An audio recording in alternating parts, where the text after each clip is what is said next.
Oke, lanjut. Sama. Yuk. Alah, turun lagi deh.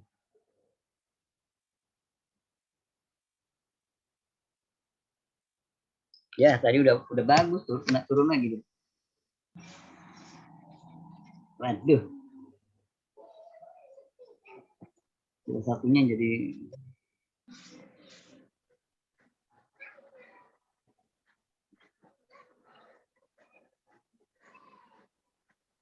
yuk, come on. 59.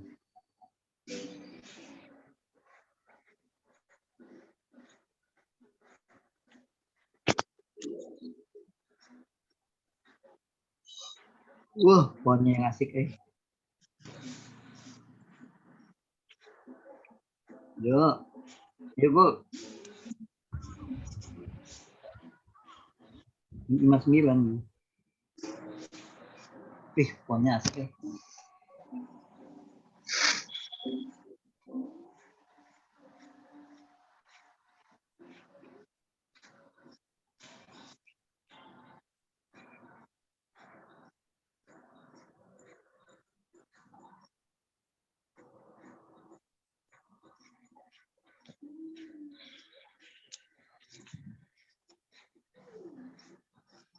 ayolah, gol, come on.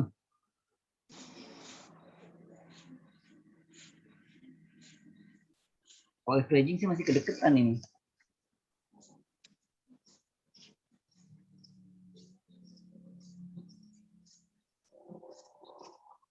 Jadi saya hold dulu lah. Raging saya kedeketan.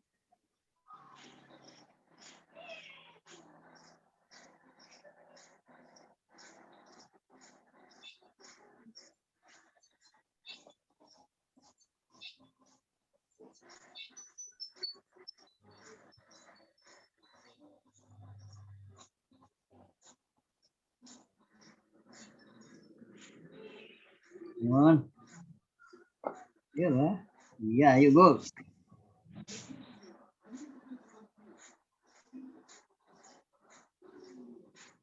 Ya, sip.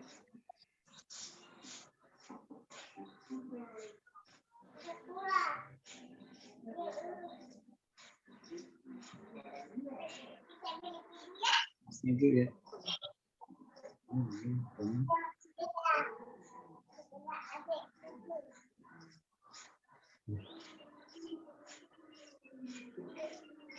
Itu sih golnya.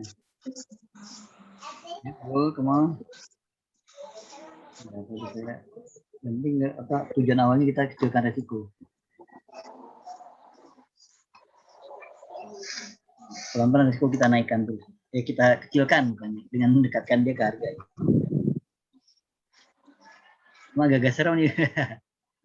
Waduh, kayak gini yang seremnya nih. Pas saya naikkan si SL-nya dia mendekati pula. Kena ini mah.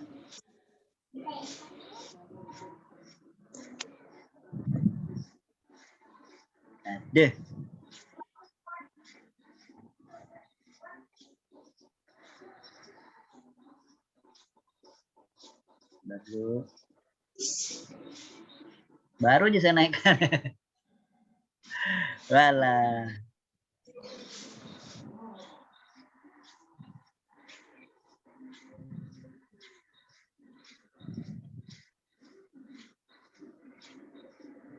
Itu dia tuh Pak, $20 nggak diambil kan terancam hilang 50 nih.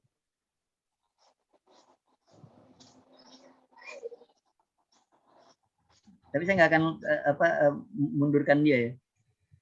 Tapi itu makin mau dekatin dia gitu.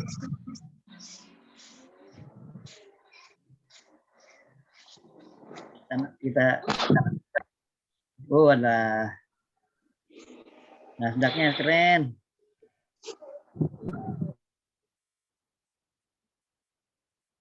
Pakai Nasdaq aja kita ya.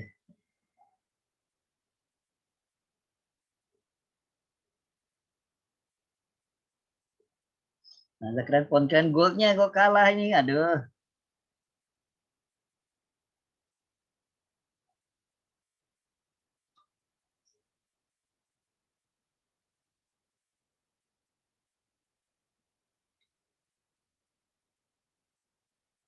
nggak beresiko tapi saya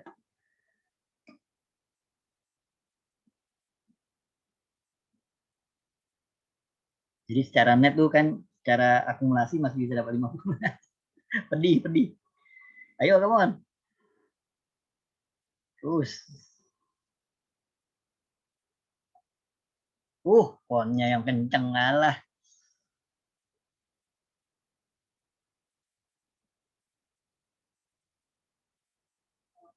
Come on. Ayo go. Nah, salah salah cat. Ada golnya malah lemot. Masa kalah sih gol sama Pon?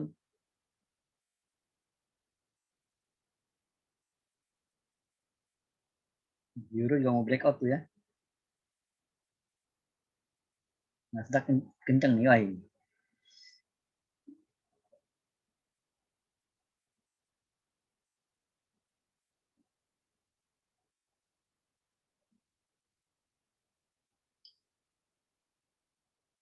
Aduh. Ayo go. Kalau yang udah nggak sabar boleh keluar ya Pak.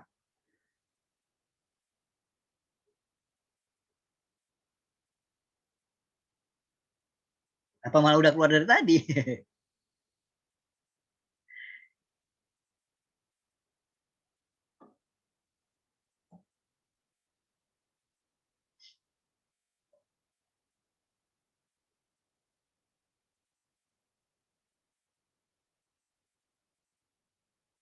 Yolah. Ya malu-malu Pak.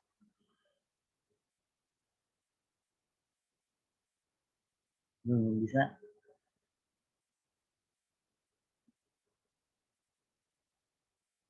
Uh, golnya, responnya kenceng.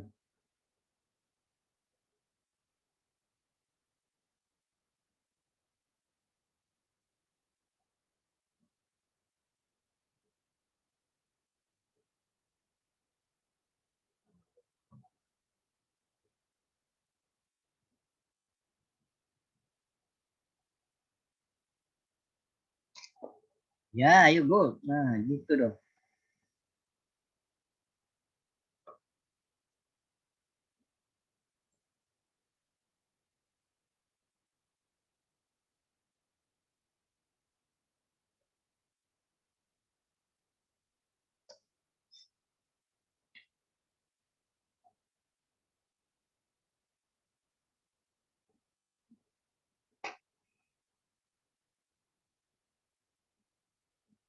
Nah, sepertinya sih bagus itu.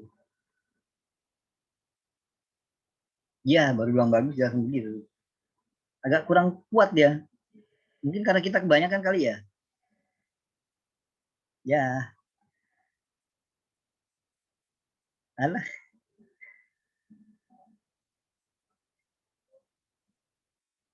Nasdaqnya laju, eh.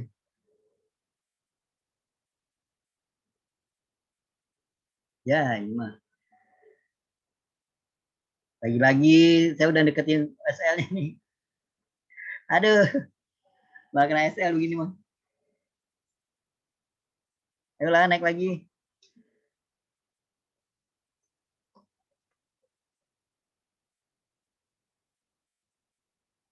Biasanya kan awalnya kan SL saya kan sekitar 100-an, 150 ya. Naikin terus, nah sekarang SL-nya tuh 30-an, 31. Tadi harusnya 20, tadi saya ambil, saya tapi nggak ambil, saya mau geser stop loss-nya aja. Wah, sekarang beresiko jadinya. Aduh.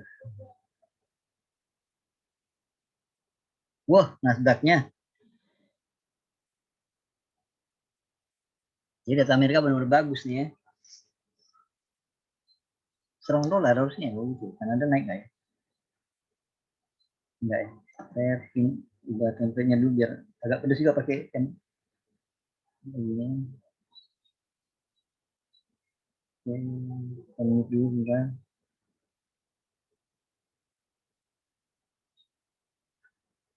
Kena stop loss deh. Ada. Ah, kena stop loss deh, Pak. Oke, cari lagi. Ini sekarang saatnya kita bahas yang Kanada ya. Ini harga biarin lah ya. Akhirnya kena stop loss juga tadi, salahnya itu 20 tuh nggak diambil, hilang 30 deh. Di Kanada saya pakai ini nih, pakai bantuan ini dulu. Jadi saya harus pakai bantuan ini dulu. Ini salah. Ini agak naik. Jadi saya capture dulu ya. Saya capture dulu yang di Kanada nih. Sampai di balance of trade. Jadi kita pindahkan ke sini materi kita.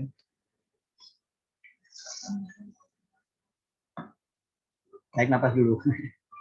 Alhasil masih dapat, tapi dapatnya kecil. Asik. Ini naik lagi deh. Oh enggak ya. Pon aja nih kayaknya. Menit 14 kayaknya. Saya tunggu breakout deh.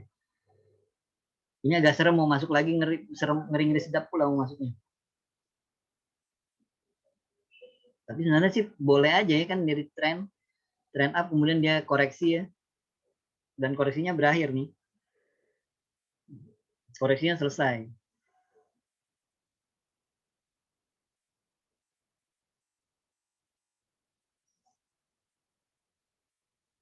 Saya tadi pakai ini Pak, pakai dari Opera ini tadi Pak. Dari Operanya itu kan udah ada nih Pak. Jadi dari Operanya itu udah ada, jadi bisa langsung.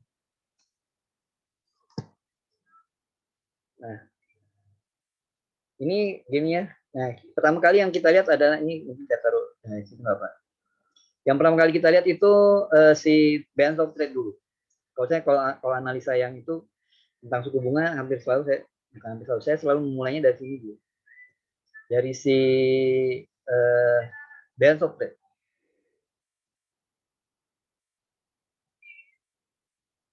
Karena ini kasih motif gitu, motif kenapa gitu sebenarnya suku bunga itu harus dinaik turunkan. Di balance of trade-nya ini kali ya. Dia kan lagi surplus nih. Karena tandanya positif, angka positif berarti kan dia lagi surplus. Surplus. Nah, di surplus itu artinya ekspor lagi lebih tinggi daripada impor. Kok jadi 2 kali? Impor. Sehingga akan lebih menguntungkan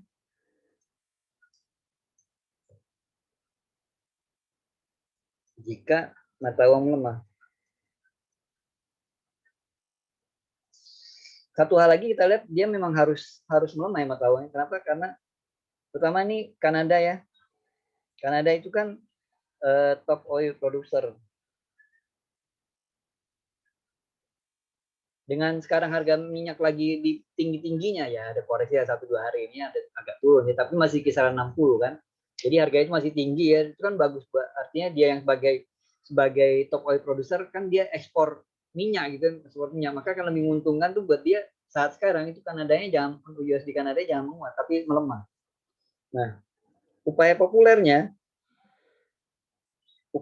untuk melemahkan mata uang,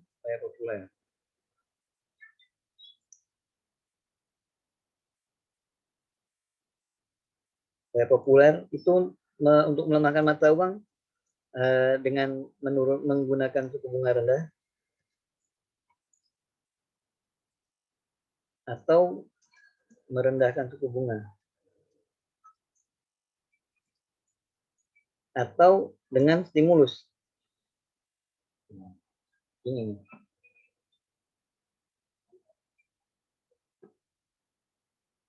Jadi kita bisa lihat nih, jadi si Kanada itu dia sekarang nih lebih suka kalau mata uangnya melemah. Mata uangnya lebih lemah kan? Dan kita barusan loss di euro di gold pula. Wah, dia naik lagi. Ada SL-nya kedeketan. Itu tadi saya kecepatan naikin, tapi ya itu kan bagian dari dinamika trading. Saya bela diri, Pak. Menit 29 nih, Pak. Kayaknya mau buy pon asik. Saya Kanada ya, Kanada. Lihat daily-nya dulu. Kanada itu kalau dia masih turun begini dia masih menguat. Nah ini nggak bagus buat negara dia, nggak bagus. Dia lagi ekspor, mata uangnya lagi menguat, artinya penerimaan dia akan turun gitu. Penerimaan dia akan turun. Jadi dia tentu akan berusaha untuk melemahkan mata uangnya. Gimana caranya? Dengan menggunakan suku bunga rendah. Nah, suku bunga rendah hanya akan bisa dipakai itu saat GDP dan inflasi. GDP dan inflasi lagi menurun. GDP masih negatif, ini dia.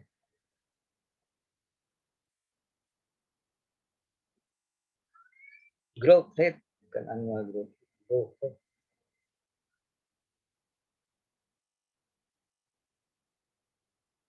Ya saya bingung.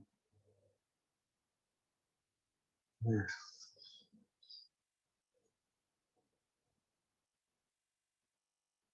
untungnya ini 2020, kalau 2021-nya masuk.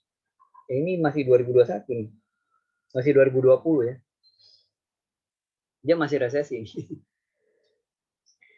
Nah, saat kalau ekonomi lagi menurun, GDP-nya lagi turun, atau bahkan angkanya negatif, itu satu kondisi untuk menggunakan suku bunga rendah.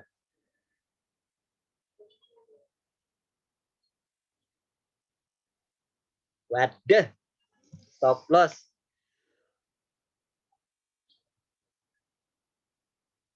Saya baik lagi ya Pak ya.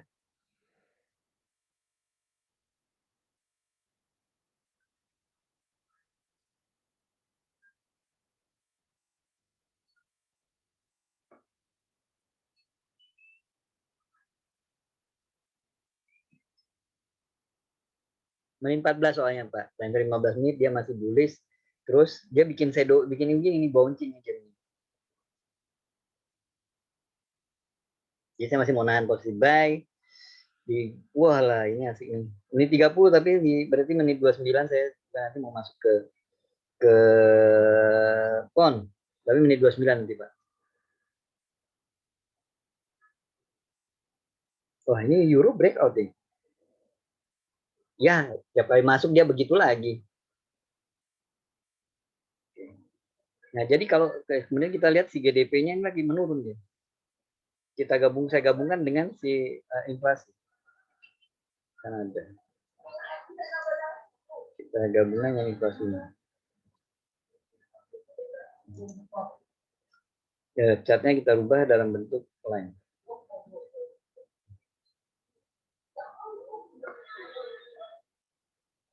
Inflasinya lagi rebound, pertumbuhan ekonomi lagi menurun. Jadi pertumbuhan ekonomi kembali turun tajam ya. Sementara si inflasinya lagi rebound. Ya. Jadi ini kalau dia lagi kontraksi, lagi nggak searah. Normalnya tuh dia searah. Inflasi itu boleh bilang ya produk dari GDP. Kan GDP kalau kita anggap GDP itu sebagai pendapatan hanya akan naik saat pertumbuhan ekonomi lagi naik. Inflasi akan naik saat pendapatan lagi naik. Ada. Dikerjain gue, tenang aja lah. Entah kenapa saya masih pengen buy gold. Euro juga menariknya menit 49 tapi kamu back out ya. Oke. Jadi kalau gini ya dengan grafik yang ini cenderung suku bunga nggak akan dirubah karena lagi nggak searah. Jadi kalau searah itu dia baru bisa di kotak-katik dia.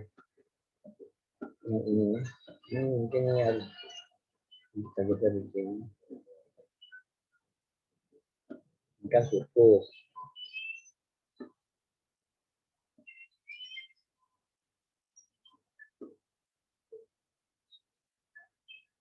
Nah di bagian ini kan rumusnya itu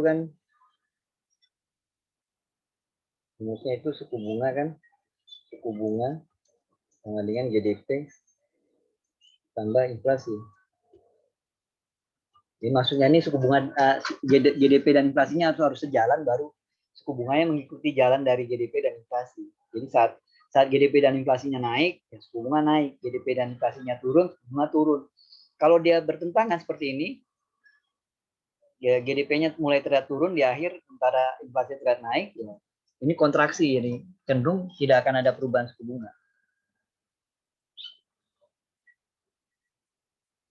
Kalau nggak ada suku bunga yang dirubah, kalau kita kembali ke sini, suku bunga dia kan lagi di 0,25%. 0,25% itu kan suku bunga rendah ya. Nah, jadi kemungkinan besar nanti si Kanadanya menurut saya sih ke atas nanti. Tapi jam 10 ya. Sekarang kita lagi-lagi diajak bermain dugem di gol ya.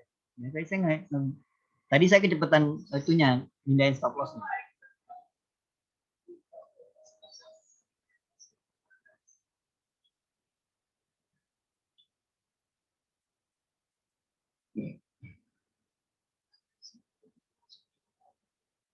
Ya contoh lah buat mengendalikan risiko gitu ya. Itu jangan paten begitu kan, kalau kita paten beli 100 atau all in gitu kan repot ya. Cepet habis gitu. Ini kayaknya asik nih. Nasdaq juga nih menit. Menit 30, menit 29 kayaknya. Kayak gue kayaknya saya agak hold dulu deh goldnya. Rada yakin aja dia ke atas nih. Mungkin saya mau masuk lagi kali ini. Belum, tunggu dia jadi bullish lagi baru saya masuk. Oke, kalau ada mau di komentar atau tanya silakan Pak. Alhasil saya secara total cuma dapat 61 gara-gara tadi ini 37. Ada.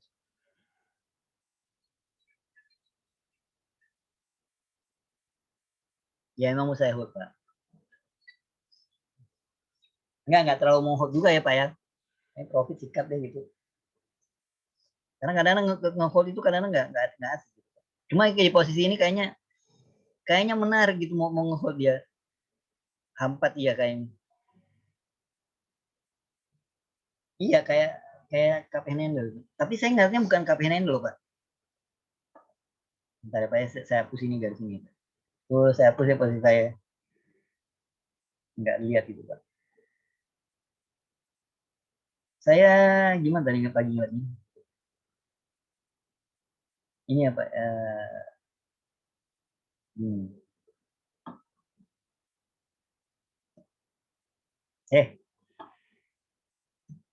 Agak ngawur sih. Hmm.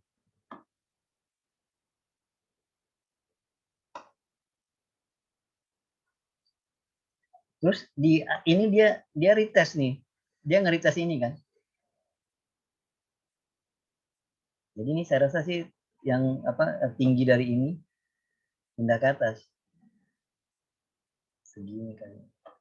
Dari sini dari dia berapa? Ya 17.40-an lagi tuh Pak. Sekitar itulah 17.40-an.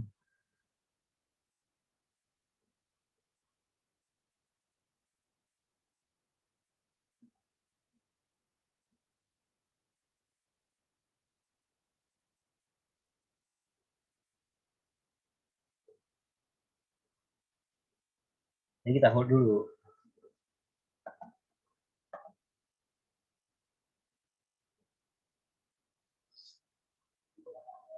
Ini kan versi analisa gitu Pak.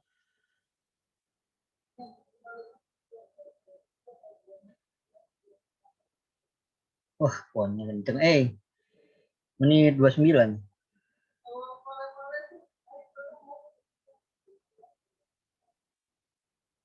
Waduh, Nasdaq. Apa Nasdaq aja kali ya? Tapi nanti jangan pakai timer pendek. Kalau timer ini panjang begini. Hanya mesti siap-siap kehajar. Buy juga. Kalau lihat dari ini kan rebound ya. Balik lagi ya.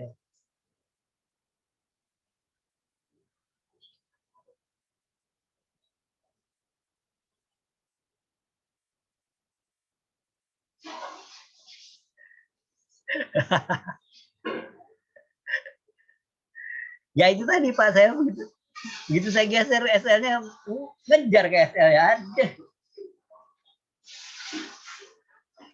menit 24 deh coba deh.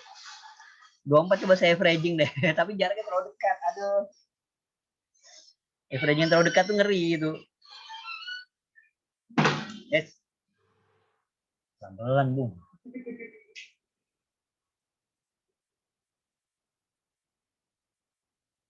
Nah.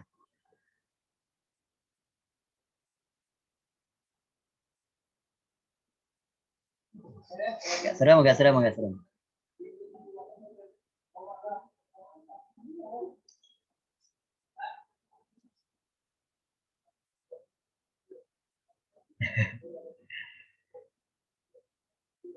Mantap, Pak. Udah dapat.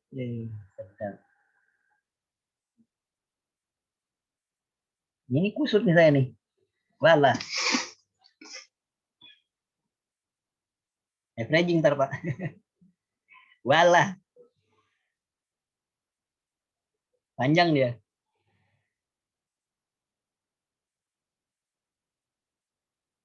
Mantap, Pak. Segar tuh, Pak.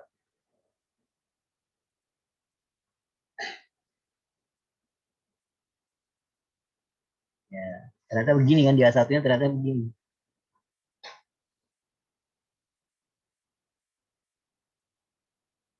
Saya nggak bisa ngebay di candle yang beres. Saya mesti tunggu dia jadi bullish baru saya masuk lagi.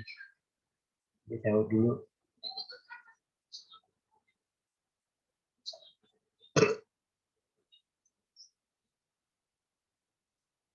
Nah, sejak yang asik nih.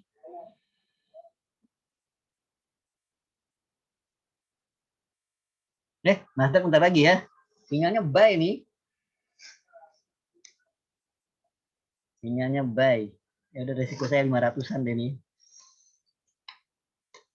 Kok yang akumulasi 500-an nyerah gitu. Saya mau ke Nasdaq ya, Pak. Menit 29 buy. Sinyalnya buy itu.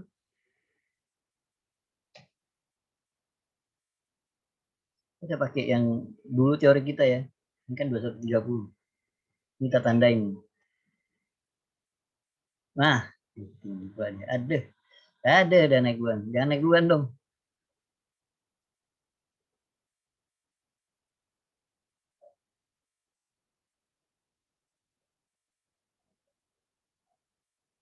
Sip. Yang penting profit, Pak. Saya aja hasilnya cuma gitu doang tuh. Akhirnya 61 deh. Tadi udah keren 90-an. Saya pilihannya nih menit 29 ini antara saya mau ke Nasdaq kayaknya menit 29.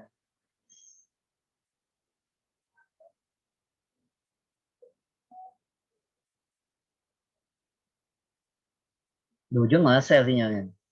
Weh, Nasdaq kenceng.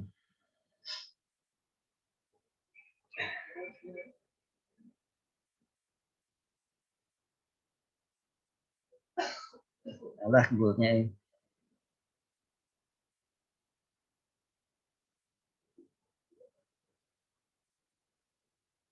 Kalau jadi bully sih saya masih mau ngebay, jadinya averaging deh. Tapi saya coba dengan hedging dulu di Nasdaq, resikonya sebenarnya lebih besar.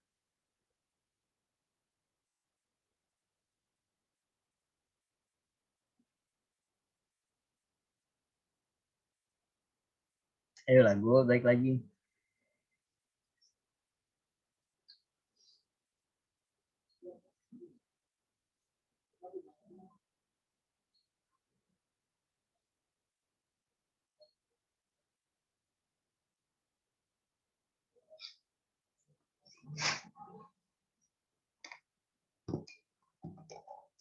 Masuk siap-siap rugi 1000, saya masuk satu lot nih. Ngeri nih.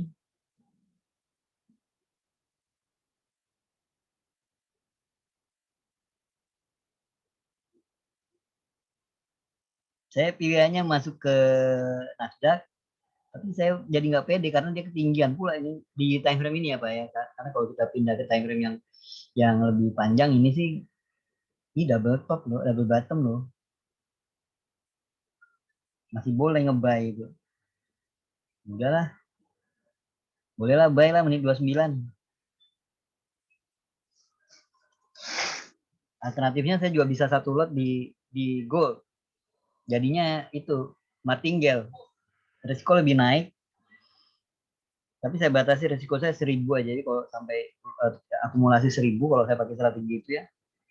Jadi kan lot saya itu kan 1,5 gitu. Mana lebih seru ya?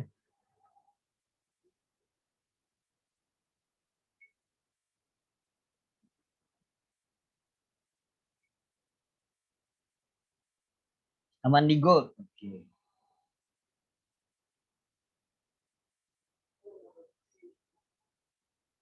Nggak juga sih, pas saya mau masuk satu, Pak.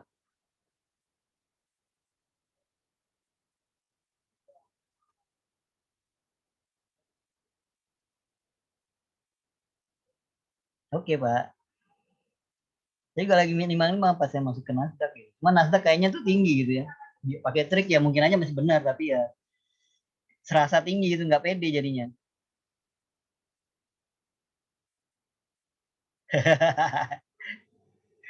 Ya nggak seru Pak bikin trading bareng kalau kita rehat. Menit 29 ya Pak. Udahlah gold aja lah Pak.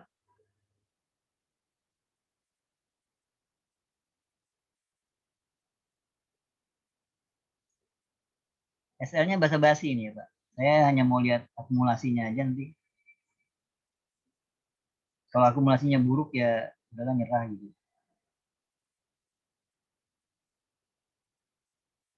Satu satu kosong.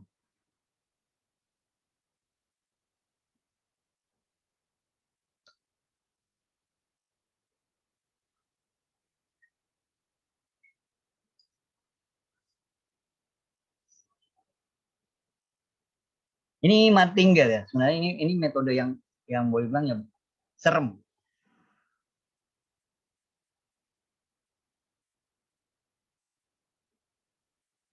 Terus kalau ngikutin teori sebenarnya nggak boleh pakai stop loss dan nggak boleh nyerah. Jadi nanti kalau dia turun lagi, ini kan saya udah bikin jarak itu 2 poin ya. Di 2 poinnya nanti seharusnya masuk lagi. Tapi saya nggak mau nih, karena kan modal saya balance saya terbatas ya. Nah bener nggak? Itu nggak kena dok. Kan serem.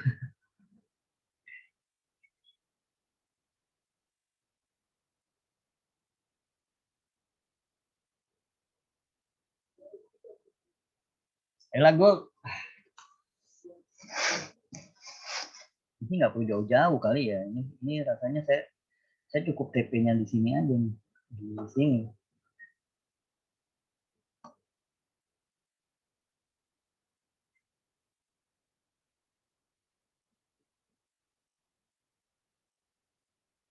Situ aja udah lumayan tuh. Itu sama. Cuma SL-nya memang harus jauh. Jadi kita bisa menilai gitu ya. Iya Pak, masuk di Nasdaq selesai Pak. Ini aja udah serem.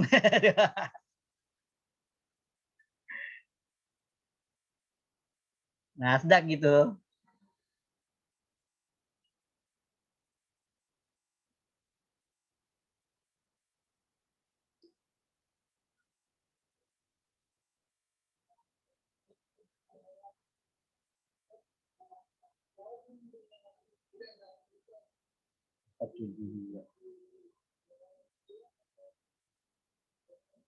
Empat tujuh dua, 472.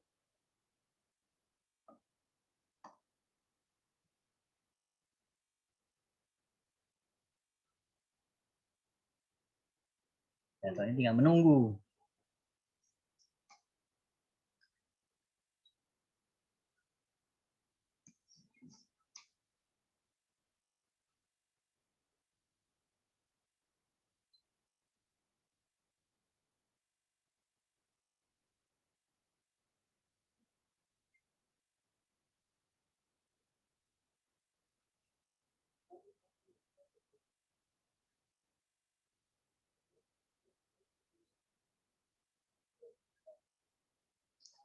Ayolah Gold. Ah, udah pakai satu lot nih. Masa di bawahnya masuk lagi 2 nih.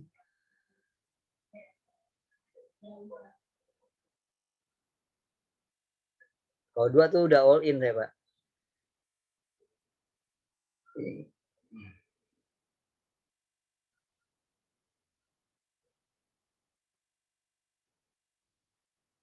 Nasdaq yang lawan tuh.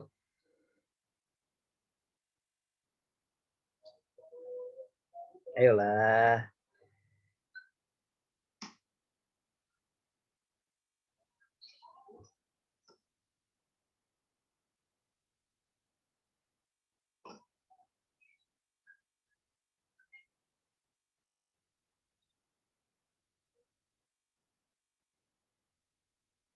Memang begitu, Pak. Di posisi di pair manapun jangan banyak kebanyakan.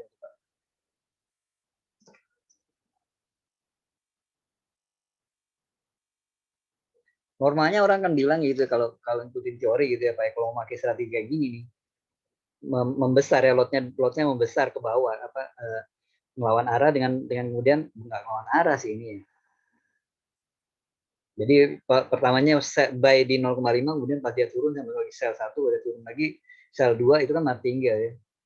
Itu kalau apa sarannya sih sebenarnya kan balance-nya masih besar. Nah, saya melakukannya di balance yang nggak terlalu besar.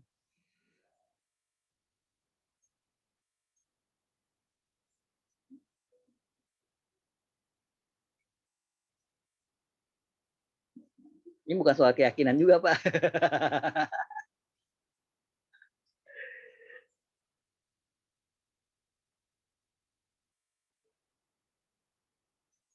Soalnya dari tadi dia nggak naik-naik. Tapi Bapak kan udah pakai anti loss, yakin lah udahlah. Berarti kita searah ya udahlah.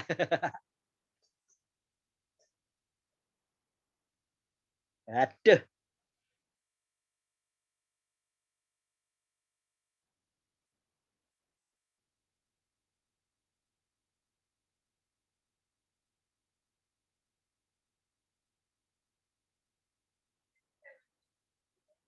Nah, ini yang nggak seru nih tuh.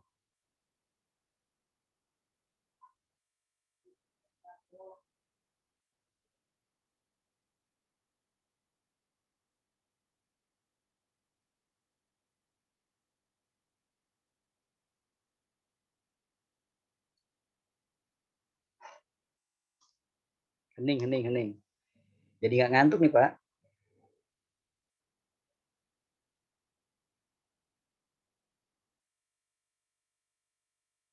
Ini sekitar 1000.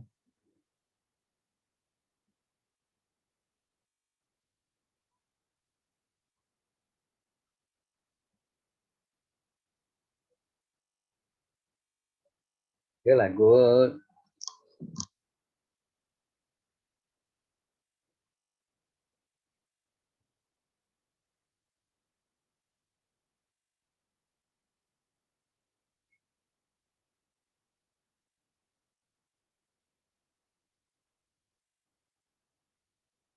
Siap-siap di Kanada nanti.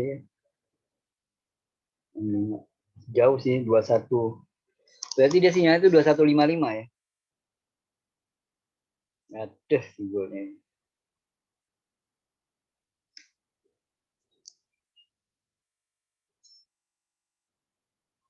Supportnya di sini. Ini M1 tapi saya ingatnya di M1 biar agak seru aja.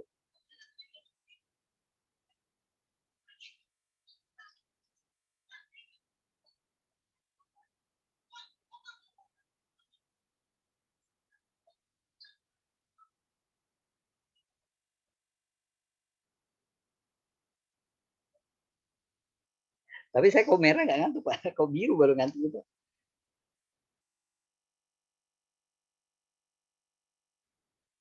Yuk. Oke, saya pindahin ke 1 menit, Pak. Jadi kayak agak lompat-lompat. Tapi kalau semakin panjang time frame kan dia kelihatan nggak jalan tuh. Ayo, come on.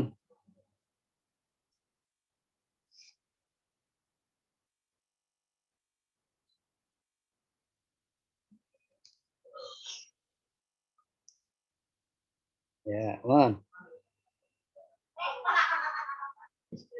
Masuk 2 lot ya. Jangan kedeketan. Iya nih Pak, dugemnya harus terasa dong Pak. Gedebuknya itu harus terasa.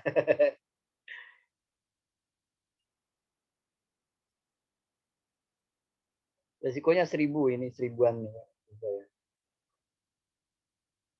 Ya, Pak, gimana, Pak?